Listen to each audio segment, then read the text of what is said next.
bagaimana kita mengetahui terminologi apa itu gestational age dan berat lahir untuk kita bisa mengetahui pemeriksaan fisik, menentukan usia gestasi, kemudian bisa menjelaskan dan bisa mengaplikasikan pemeriksaan New Balance Score untuk mengakses nanti gestational age, kemudian bisa membedakan antara bayi cukup bulan dan bayi prematur, kemudian bisa menjelaskan dan menggunakan dari kurva WHO dan kurva Fenton untuk mengakses dia apakah small for gestational age sesuai dengan usia kehamilan, kecil usia kehamilan ataupun bisa masa kehamilan, ya, untuk mengetahui etiologi dari intrauterine growth retardation. Ya, ini yang pertama untuk klasifikasi dari usia kehamilan. Jadi gestasi itu adalah periode di mana perkembangan janin dari waktu dari konsepsi selama dari kehamilan. Itu gestasi itu adalah usia gestasi itu didefinisikan oleh AAP itu adalah waktu antara hari pertama dari hari pertama haid terakhir. Jadi dari waktu dimana hari pertama haid terakhir itu antara hari pertama haid terakhir sampai dengan hari kelahiran itu adalah usia gestasi, ya. Jadi didefinisikan oleh AAP ini adalah waktu antara hari pertama haid terakhir dan waktu kelahiran itu adalah usia gestasi, ya. Waktu dari konsepsi itu adalah gestation, di mana usia gestasi itu didefinisikan oleh AAP itu adalah waktu antara hari pertama haid terakhir sampai dengan waktu kelahiran. Jadi yang paling menentukan itu adalah hari pertama haid terakhir.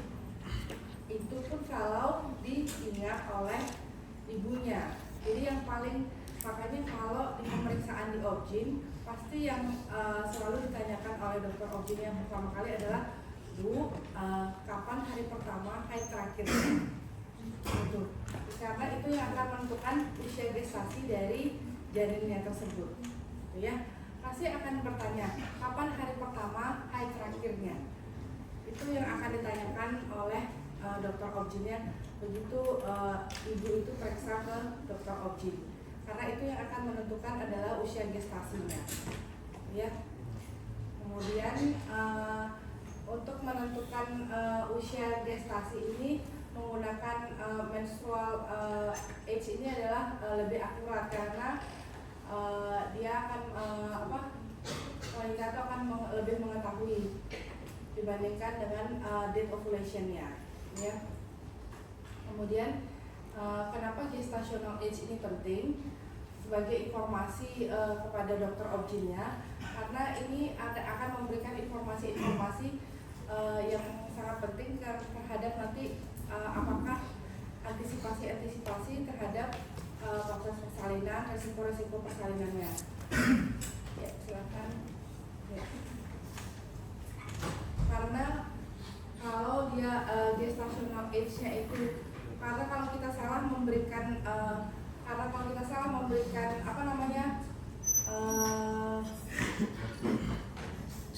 hari pertama haid terakhirnya ini, kalau misalnya mundur kita memberikan hari pertama haid terakhirnya, informasinya salah, maka usia gestasionalnya akan gimana?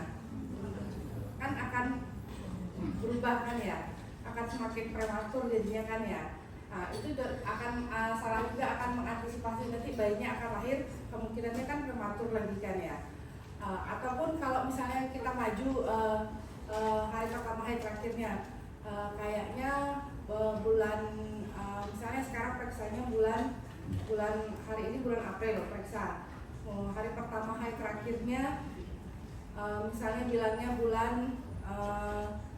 Januari gitu. Berarti kan usia gestasionalnya sudah 2 bulan harusnya kan ya. Ya, Januari, Februari, 3 bulan kan ya. 3 bulan. Nah, kalau dia kalau dia bilangnya kalau itu kenyataannya bulan Januari, tapi kalau kenyataannya ternyata bulan Desember, berarti kan harusnya 4 bulan, gitu ya. Itu kan salah dia memberikan keterangan. Jadi untuk mengantisipasi faktor risiko apakah bayi ini berisiko tinggi atau tidak. Jadi semakin preterm bayi ini akan semakin banyak faktor risiko yang akan ditimbulkan oleh bayi tersebut. Jadinya akan banyak kemungkinan komplikasi yang terjadi. Apakah karena semakin preterm akan banyak semakin komplikasi yang terjadi pada bayi tersebut. Untuk resiko kehamilan pretermnya kan sesak nafas, kemudian gagal nafas, untuk hipotermi, hipoglikemi. Jadi kita harus mengantisipasi semua risiko kelahiran preterm pada bayi tersebut. Jadi kalau salah untuk menginformasikan hari pertama high traktirnya, tentu saja akan berbeda nanti informasinya gestational age-nya, ya. Kemudian sebenarnya ada 3 metode untuk menentukan dari usia gestational age pada bayi baru lahir. Yang pertama kan tadi berdasarkan hari pertama high traktir dari ibu tersebut. Kemudian mengevaluasi dari obstetrik parameter selama perinatal period, itu punyanya tugasnya obstetrik. Kemudian pemeriksaan fisik dari neonatus pada bayi baru lahir. Nah, ini pemeriksaan fisik neonatus pada bayi baru lahir inilah tugas dari neonatologi atau dokter umum atau yang menerima bayi saat lahir tersebut. Inilah yang bisa pemeriksaan fisik pada neonatus pada bayi baru lahir inilah yang bisa digunakan untuk menentukan juga usia gestasi pada bayi tersebut, ya. Ini ada beberapa terminologi selama untuk menentukan usia gestasi ataupun usia kronologis dari bayi tersebut. Ini dari hari pertama high traktir dari seorang ibu ini sampai dengan lahir itu disebut dengan usia gestasi. Ingat, dari hari pertama high traktir sampai dengan lahir itu dinamakan usia gestasi. Kemudian dari lahir sampai dengan saat diperiksa itu disebut dengan usia kronologis. Misalnya lahirnya hari ini, diperiksanya 3 minggu lagi, usia kronologisnya saat 3 minggu lagi, usia kronologisnya 3 minggu, ya. Tetapi kalau lahirnya saat itu bayinya adalah dengan usia gestasi 30 minggu, maka usia koreksinya adalah usia gestasi ditambah dengan usia kronologis. Berarti 30 minggu plus 3 minggu. Jadi 33 minggu, ya. Jadi usia korektifnya adalah saat ini seharusnya adalah 33 minggu. Ya. Nah, ini ya. Berarti dari usia korektif itu adalah usia gestasi ditambah dengan usia kronologis sampai dengan diperiksa hari ini, ya. Ini usia usia korektifnya. Usia korektif ini dievaluasi sampai dengan usia berapa tahun? Usia 2 tahun, ya, untuk bayi prematur, ya. Oke. Nah, ini sudah. Oke. Nah, ini udah, ya.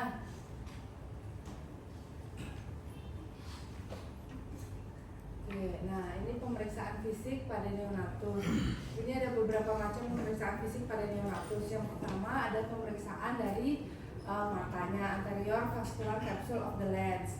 Ini adalah yang memeriksa itu adalah biasanya dokter mata.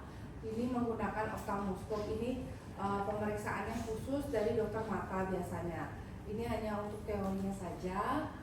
Semakin masih banyak pembelajarannya, ini akan semakin mudah. Nah, ini dia untuk teoritisnya, ini adalah seperti berikut, ya. Oke. Nah, untuk pemeriksaan fisik berdasarkan pemeriksaan fisik dan neuromuscular maturity ada yang dinamakan pemeriksaan New Ballard score. Jadi inilah yang digunakan untuk pemeriksaan dari pemeriksaan fisik untuk menentukan usia gestasi pada bayi baru lahir.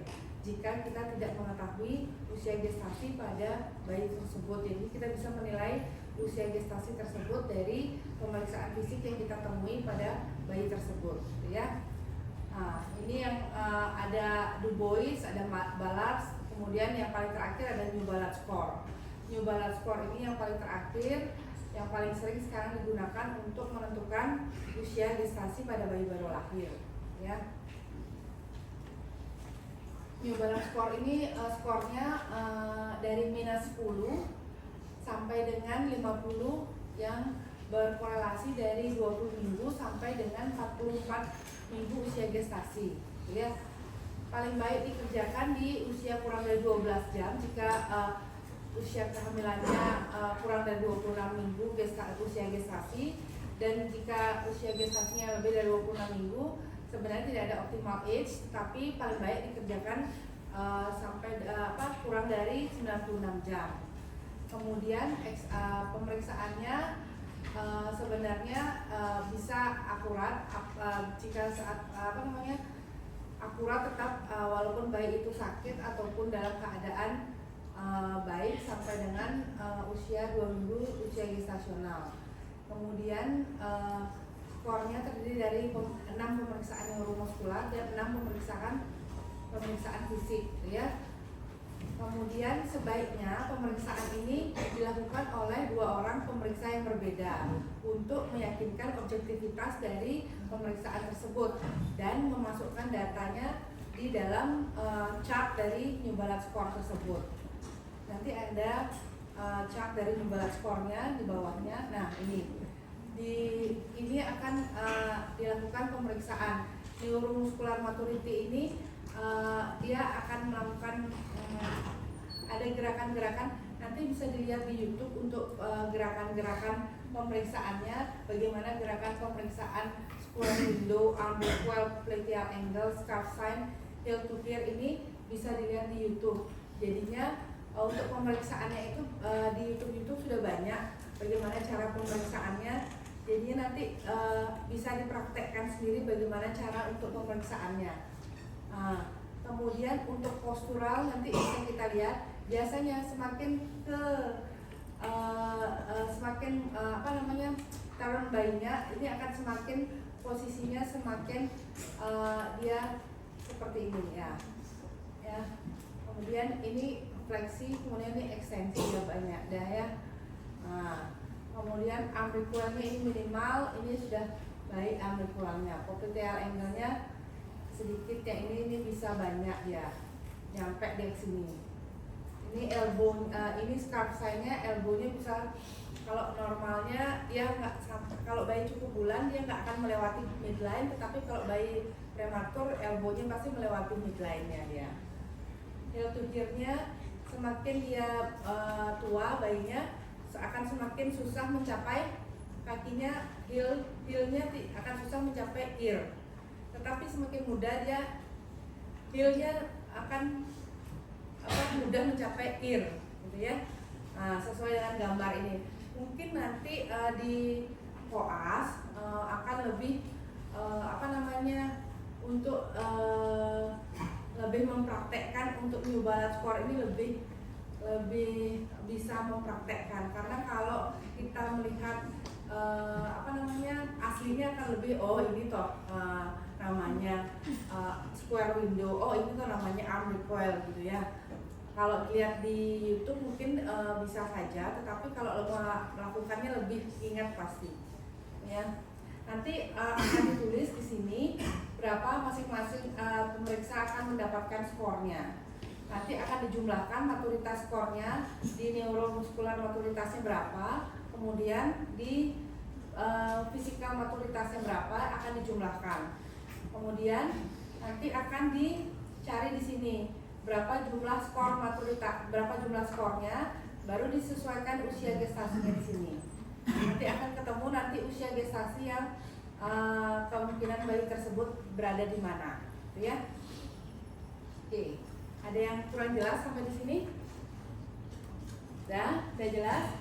Nah, semakin kalau ini skinnya semakin kesini akan semakin jelas ya. Di sini kan bayinya tak transparan, kulitnya sudah jelas. Kalau pemeriksaan fisiknya di sini semakin jelas. Kalau ini semakin tua bayinya semakin freckle, ini semakin transparan. Kemudian ini lanugo ini tidak ada, di sini semakin tebal. Plantar crease di sini tidak ada, di sini ada semakin banyak gitu ya. Ya kalau pemeriksaan fisiknya semakin terlihat sangat-sangat terlihat bagaimana perbedaan dia bayi prematur sama bayi cukup bulan. Yang semakin ke sini semakin prematur, yang di sini semakin cukup bulan, ya. Nah, ini kalau posturnya, bisa dilihat ini bayinya prematur, ya. Prematur bayinya, ya lebih ke ininya, ya, nggak ada fleksi dia, semuanya ekstensi fleksi, ya, nggak ada fleksi dia ya. Nah, kemudian kalau ini kalau semakin ateram ya, tangannya fleksi semuanya ekstensi, kemudian semuanya ini ya. Nah, semakin ini dia ya posisinya. Kalau ini semakin ini dia ya. Nah, ini jadi squatnya berdasarkan dari derajat fleksi dari arm, knee, and hips-nya ya. Oke, ini square window. Square window itu akan mengfleksikan forearm and knee-nya. Between nanti akan diinikan, kalau dia terbentuk sudutnya nanti akan bisa dia kalau dia semakin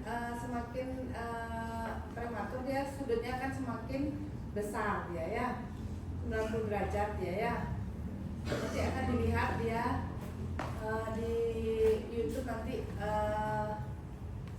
cara membuat sudut square window-nya ya. Nah, ini kan ya, ini 60 derajat prematur. Ini semakin depet dia semakin cukup bulan ya. Oke. Nah, ini kalau arm recoil kita akan mengfleksikan selama 5 detik, kemudian diekstensikan tangannya, kemudian dilepaskan ya kan. Kalau dia semakin dia muda, maka kayak refleks moronya masih terlihat ya, akan semakin besar ya sudutnya. Kalau dia ini yang ini semakin besar sudutnya kan, nih sudutnya dia semakin besar. Setelah dia di ekstensi semakin akan besar dia sudutnya. Tetapi kalau dia bayi cukup bulan, dia kecil aja sudutnya.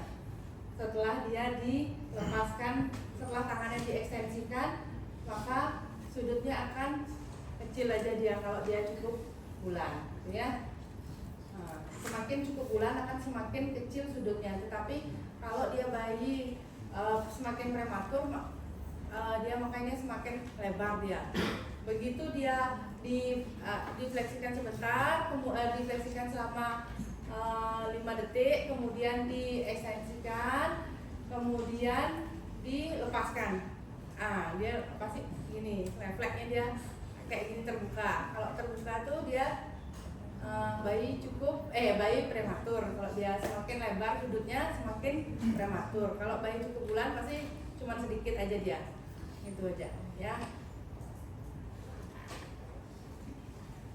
Nah, popliteal angle. Nah, dia kayak ninja position. Dia sudutnya antara ini semakin banyak, karena dia heel to ear-nya semakin dekat, maka semakin dekat benar, maka yang semakin lebar popliteal angle-nya akan semakin, kalau dia semakin lebar popliteal angle-nya semakin prematur, ya. Semakin, karena dia kalau bayi prematur itu akan semakin heel to ear-nya akan semakin dekat gitu ya. Semakin dia lebar, dia popliteal angle-nya akan semakin prematur, karena bayi cukup bulan itu nggak bisa dia nyampe ke atas ya, chest positionnya ya. Jadinya semakin sempit dia posisi popliteal angle-nya. Oke. Ya, ini scarf sign-nya. Nah, scarf sign-nya yang di elbow-nya di ini kan ya.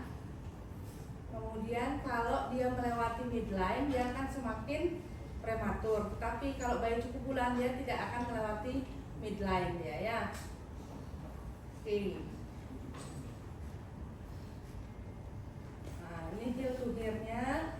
Heel to ear-nya kan semakin dia prematur akan semakin dekat dengan bisa mendekati dengan telinga. Ya, semakin prematur dia akan semakin dekat dengan telinga. Semakin dia cukup bulan akan semakin susah untuk mendekati telinga. Ya. Nah, ini skinnya kira-kira yang mana yang paling prematur? Ya. Ini yang paling kayak gelatin, yang paling transparan, yang paling kelihatan pembuluh darahnya. Ini yang paling prematur, ya. Ini yang udah kayak kulit orang tua, yang crackles. Ini posterum ya. Ini bayi yang aterum biasa aja segini, ya. Ini yang kalau udah kayak kulit orang tua ini posterum dia ya. Oke. Ini ya. Ini laryngonya. Oke.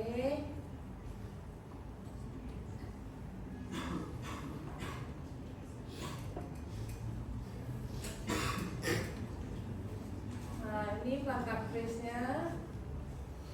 Ini posterum. Ini semakin prematur semakin sedikit ya. Ini semakin ini terum, ini biasanya posterum ya, bayi cukup bulan atau enggak posterum semakin banyak ya. Ini yang areolanya ya. Ini ukurannya sudah ada batnya, ini juga sudah ada. Ini tanpa areola tapi batnya tidak ada ya. Ini mungkin nggak kelihatan sekali ya.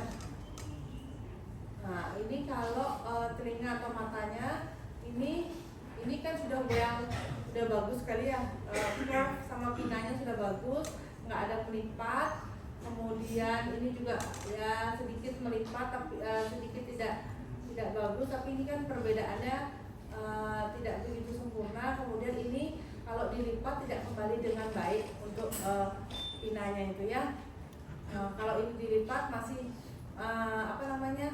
masih dia menempel gitu ya, tidak kembali dengan baik ya, recoil dari pinanya ya. Kemudian ini perbedaan genitalia dari bayi ini, kemungkinan bayi apa ya. Kalau di rugenya deep dan hitam, kehitaman seperti ini biasanya bayinya posterum atau cukup bulan banget ya. Ini testisnya kalau dipegang sudah turun biasanya. Harus dievaluasi kedua-duanya. Nanti kalau ya, pemeriksaan testisnya harus pemeriksaannya harus dengan gentle, harus diperiksa kedua-duanya apakah ini sudah turun atau enggak. Kalau dia belum turun nanti diperiksa di inguinalnya ini, apakah di inguinalnya ini masih di inguinal atau enggak. Biasanya dia masih di inguinal gitu ya. Kalau dia masih di inguinal kemungkinannya dia nanti biasanya bayi-bayi yang preterm ini yang testisnya ini belum turun, kemungkinannya masih di inguinal ya. nanti dia akan turun biasanya, undesensus testis dia biasanya. Nanti dia akan turun. Nah ini kan kelihatan testisnya, ini tanpa dipegang aja kelihatan testisnya kan ya. Udah pernah pegang testis atau enggak? Kalau yang cewek-cewek sudah pernah atau belum? Belum. Nanti akan ada pemeriksaan bayi atau anak-anak akan periksa. Itu akan merasakan ini pemeriksaan pegang testisnya ini kan dua-duanya terasa, harus dirasakan dua harus ada dua-duanya, ya. Kalau salah satu nanti akan dicari di mana lagi satu, karena biasanya kalau bayi prematur dia belum turun testisnya, gitu ya. Ini kelihatan testisnya belum turun yang ini, yang di sini belum. Nanti dia kemungkinan di inguinalnya masih dia undesensus dia, biasanya belum turun. Seiring dengan usia dia biasanya turun dia. Oke. Kemudian genitalia wanita ini nanti disesuaikan. Ini biasanya sudah cukup bulan. Kalau yang ini belum cukup bulan untuk prematur, ya. Ya, ini newborn classification sesuai dengan usia gestasi. Untuk klasifikasinya ada 3 saja. Preterm itu kurang dari 37 minggu, aterm itu 37 sampai 41 minggu 6/7 weeks, kemudian posterm itu lebih dari 42 minggu, gitu ya. Ini kalau preterm dan aterm itu ada klasifikasi berikutnya. Nah, ini ya ada klasifikasi yang lebih dalam lagi. Kalau yang preterm ada yang extremely preterm, very preterm, moderate preterm, preterm, late preterm. Kalau yang aterm itu full term, late preterm, ada yang early term. Jadinya ada yang klasifikasi lebih dalamnya. Tapi yang paling yang paling umum sih kalau preterm itu kurang dari 37 minggu, aterm itu 37 sampai 41 6/7. Kalau yang lebih dari 42 minggu itu posterm, itu aja. Ingat kalau dia preterm itu harus usia kehamilan kurang dari 37 minggu. Gitu ya. Ya. Kalau birth weight classification-nya sesuai dengan berat lahirnya, itu diklasifikasikan sesuai dengan berat lahir. Jadinya kalau preterm itu belum tentu dia kalau BBLR itu belum tentu prematur, gitu ya. Kalau prematur itu sesuai dengan usia kehamilan, bukan berat badan. Jadinya bedakan dia berat badan lahir rendah sama prematur. Tidak sama antara BBLR dan prematur. Jadi belum tentu BBLR itu adalah prematur. Bisa saja dia cukup bulan tetapi prematur.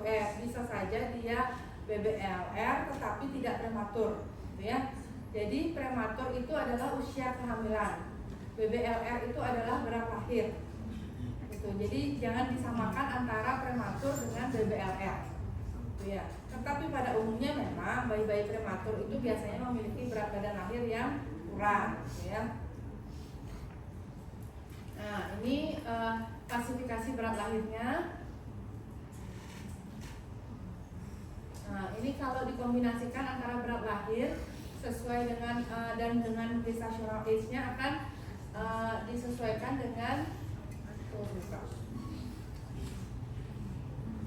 dulunya kita memakai kurva untuk dari gestational age dan berat lahir itu memakai kurva Luktenko. Tetapi saat ini bisa saja dengan kurva Luktenko, tetapi kalau saat ini bisa dengan kurva WHO untuk bayi cukup bulan dan kurva Fenton untuk bayi prematur, gitu ya. Jadi kalau untuk bayi prematur kita menggunakan kurva Fenton, ini kurva Luktenko. Ini namanya kurva Luktenko untuk menentukan dia usia apakah dia sesuai dengan usia kehamilan, besar masa kehamilan ataupun kecil masa kehamilan. Dan ini dulunya, dan sekarang itu dipakainya itu kurva WHO dan kurva Fenton. Kalau kurva WHO itu untuk bayi cukup bulan, kalau kurva Fenton untuk bayi prematur, gitu ya.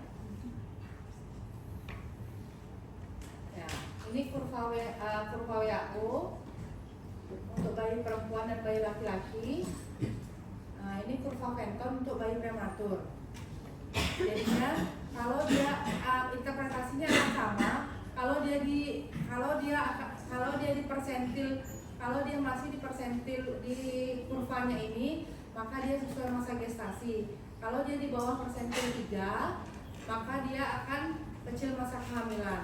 Kalau dia di atas persentil 90 ini, maka dia besar masa kehamilan, gitu ya. Interpretasinya masih sama dengan kurva Lukenko yang sebelumnya yang ini. Nah, ini kalau dia di atas persentil 90, maka dia akan large for gestational age.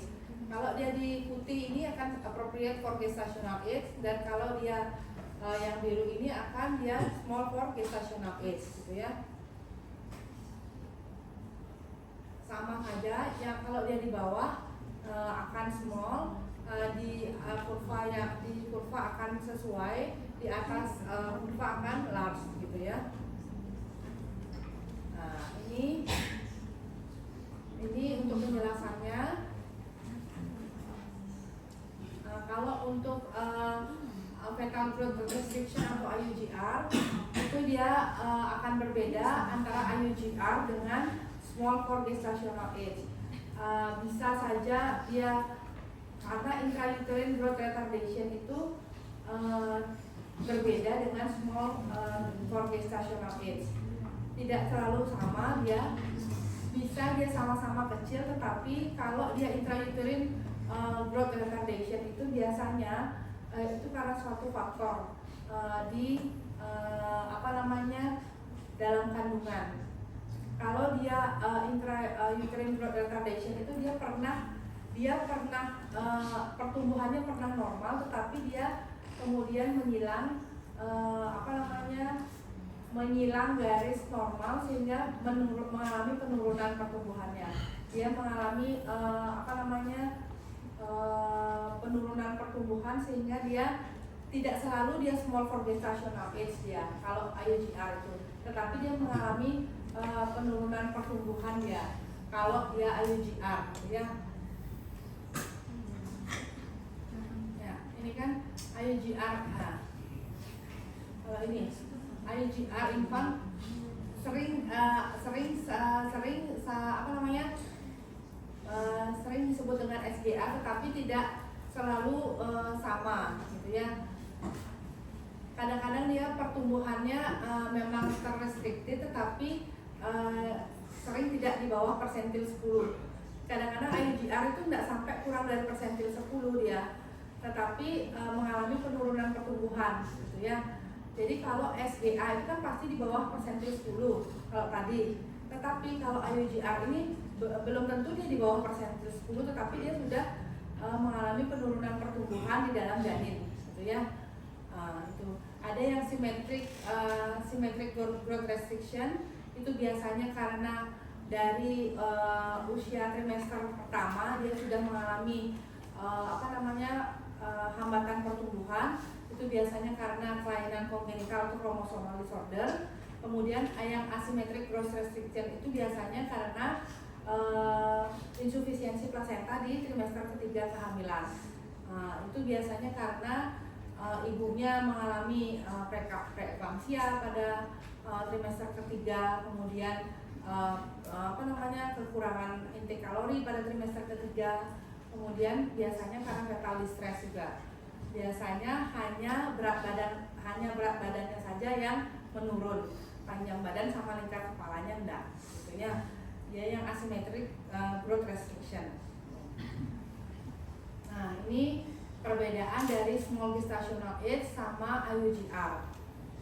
Ini yang small for gestational age itu kalau small for gestational age, infant itu selalu birth weight-nya di bawah persentil 10. Dia kecil tetapi kemungkinannya bisa sehat lahirnya. Kemudian normal cairan ketubannya itu indeks cairan ketubannya biasanya normal, dan plasenta blood flow-nya biasanya normal. Tetapi kalau dia IUGR biasanya dia harusnya mencapai potensial pertumbuhannya itu harusnya bisa, tetapi dia karena suatu hambatan dia tidak bisa mencapai pertumbuhan potensialnya tersebut gitu. Biasanya lebih ke komplikasi short term ataupun long termnya lebih banyak ketimbang daripada SGA tersebut. Ada biasanya aliran abnormal dari cairan amnionnya itu ataupun aliran plasentanya gitu ya. Makanya tidak selalu dia di bawah persentil 10 berat badannya, tetapi pertumbuhannya tidak mencapai potensial dari genetiknya tersebut. Seharusnya dia mencapai pertumbuhan yang potensial tersebut, tetapi karena aliran plasentanya tidak baik, menjadi dia pertumbuhannya menjadi tidak sempurna yang seharusnya, gitu ya.